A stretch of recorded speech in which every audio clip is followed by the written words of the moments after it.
C'est un sujet dont vous avez sans doute jamais entendu parler, la mafia du recyclage en France, entre monopole, gaspillage et conflit d'intérêts.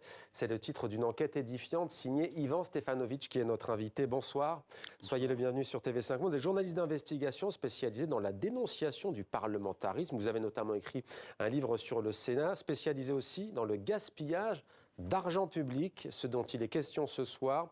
Votre livre est publié aux éditions du Rocher. Peut-être d'abord pour commencer, quelques mots sur le point de départ de votre enquête. Pourquoi vous êtes-vous intéressé à l'économie du recyclage en France ? Parce que j'avais écrit un bouquin déjà sur l'empire de l'eau en 2005. Et ce sont des gens de Veolia qui sont venus me voir et me dire c'est la révolution, on va tout perdre. Maintenant, ce sont Coca-Cola, BSN et Danone et Nestlé qui vont avoir sur tous les emballages et qui vont avoir la main mise. Et nous, on peut plus, puisque eux, maintenant, il y a une nouvelle loi. C'est l'article 541L du Code de l'environnement de 93 et qui dit que les pollueurs doivent, c'est une histoire à la Raymond DeVos, doivent gérer eux-mêmes la pollution. Oui. Hein, en mettant de l'argent, etc. Voilà. Les pollueurs doivent gérer eux-mêmes la pollution. Ah oui, et financer. Ce qu'ils disent pas, c'est que c'est les consommateurs, c'est nous qui payons. Par exemple, cette bouteille-là, quand on l'achète, le consommateur ne sait pas, et je vais l'apprendre à beaucoup de gens, qu'en vérité, il paye 0,0. Bon, ça n'apparaît pas, c'est invisible, parce que la bouteille, elle coûte pas cher, elle doit coûter, je sais plus, 40 centimes. Mais contribue à quoi ? Contribue à la dépollution de la bouteille et aux conséquences la bouteille devenue déchet, aux conséquences sociales, environnementales et économiques pour gérer tout ça. Hein. Et en vérité, le consommateur que nous sommes paye sur la facture. Ensuite, c'est une charge, donc ça passe en charge. Celles et ceux qui nous regardent doivent se dire pourquoi est-ce que ce sont les trois groupes que vous avez cités notamment, pas les seuls, mais pourquoi est-ce que ce sont à eux, pourquoi c'est à eux que revient cette mission ? Qui leur a donné, le gouvernement ? C'est le gouvernement, c'est à la fois, si vous voulez, c'est une histoire cocasse, c'est Antoine Riboud, le PDG de BSN, qui était très ami avec François Mitterrand et qui joue au golf avec lui, notamment à Évian, où il y a un parcours de golf. Et ils en ont discuté. Et évidemment, Mitterrand et la gauche disaient à l'époque, le gouvernement Rancard, vous inondez les rues avec vos bouteilles en verre, puisqu'avant c'était en plastique, excusez-moi. Et c'était en verre, c'était en système de consigne. Mais là-bas, les collectivités locales ont hurlé, parce que ça dans les années 70-80, ça a augmenté de 40% les poubelles. Donc il fallait trouver une solution. Et Antoine Riboud, il a été très très malin. Il a dit cette solution, il a glissé dans l'oreille du président, on pourrait nous les patrons, on est prêts à payer, parce qu'ils voyaient qu'ils allaient avoir une taxe. Donc on a mis un truc, on a fait passer une loi, si vous voulez. Mais en fait, ils ne payent rien.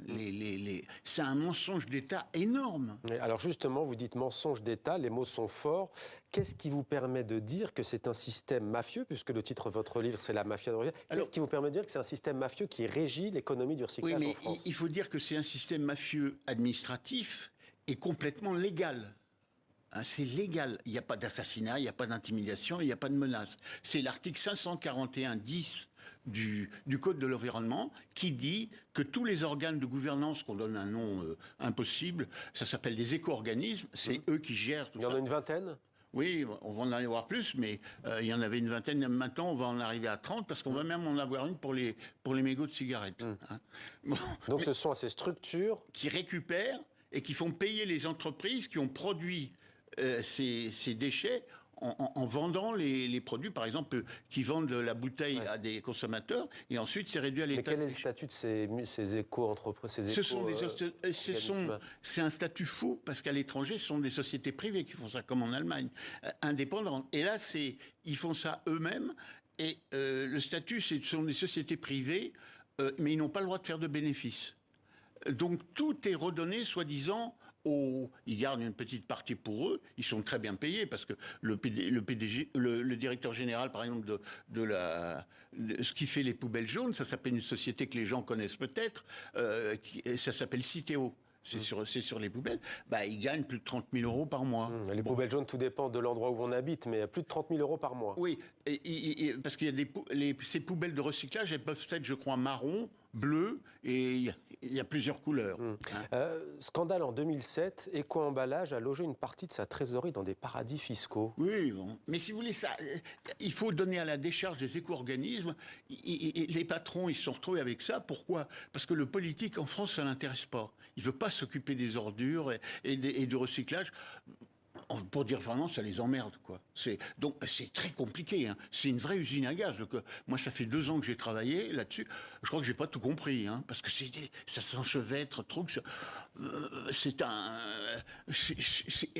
et c'est dans l'invisible. Ouais. Donc. C'est opaque. La responsabilité de l'État devrait sanctionner. Il passe des agréments avec ces éco-organismes de 6 ans. Il leur donne des objectifs. Il les réalise jamais.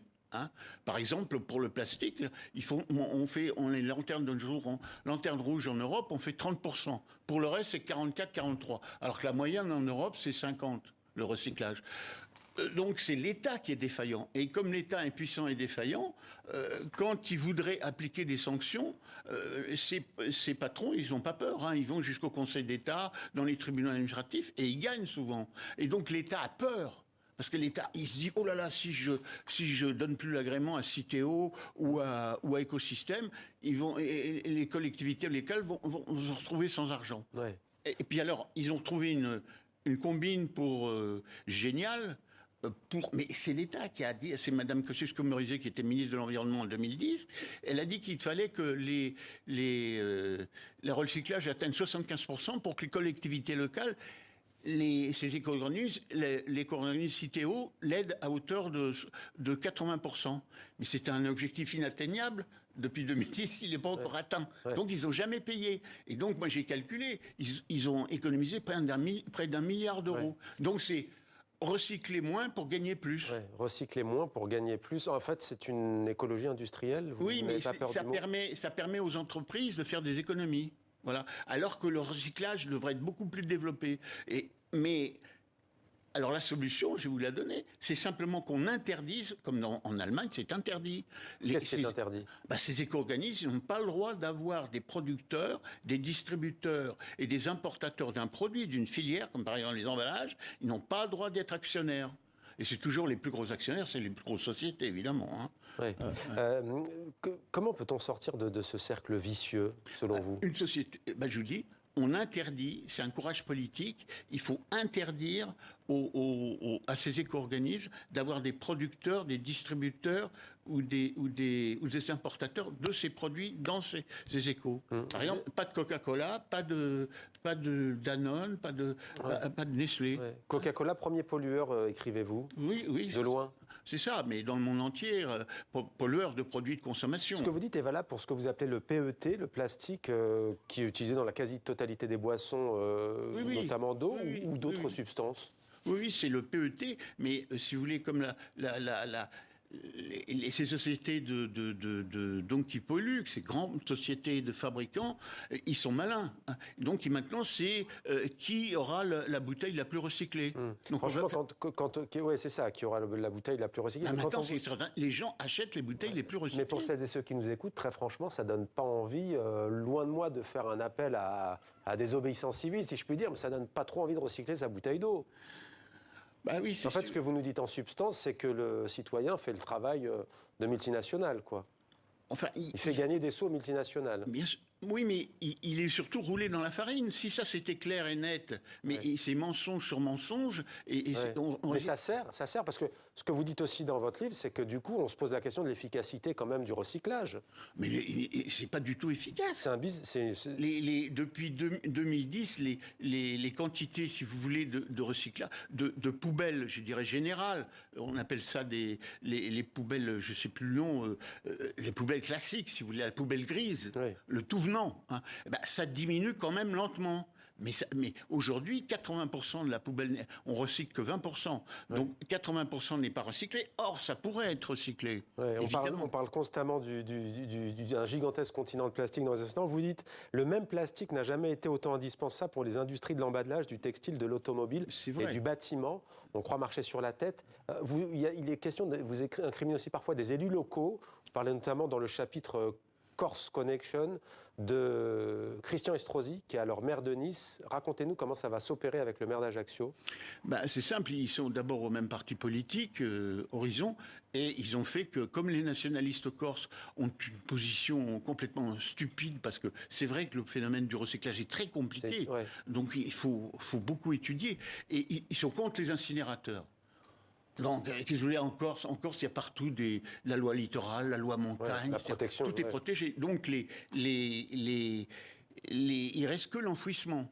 Et l'enfouissement, du côté de Nice. Aujourd'hui, oui, l'enfouissement aujourd'hui, ils sont complètement au maximum. Donc, périodiquement, ils vont sur le continent donner ça leur coûte 134 € comme les autres communes pour incinérer. Donc ils sont forcés d'incinérer. Ce qu'ils veulent pas le faire en Corse, ils le font sur le continent. Et le truc qui est rigolo, c'est que c'est nous qui payons le transport, le français, parce qu'il y a une continuité territoriale. Donc théoriquement, ils sont français, vous voulez dire la partie continentale, vous voulez dire? Non, la partie sur le bateau.